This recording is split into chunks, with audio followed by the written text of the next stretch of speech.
Open the CapCut Idol, yung freeze, i-freeze ang background. I-freeze lang ang background. Sunod, mo take tag screenshot ani mga idol.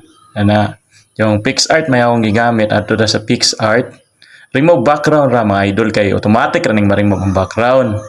Yung mao na ni add overlay yung i-adjust lang nato mga idol. So sunda ra ning kung unsa atong gi circulan diri, sunda lang mga idol. So adjust lang nato mga idol kay para mapurma siya nga mura jud og galupad.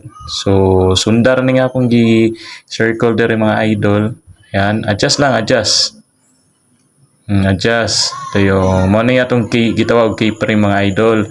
So ang sayon ra kay ni mga idol, imo ra siyang ipindutan pataas para murag galupad gud siya mga idol. So ana, imitay mong kamot, i-touch ra siya pataas mga idol para murag gud siya galupad. Pagami gamitay mong mga kamot para magamay siya. O gani, man yung final mga idol. O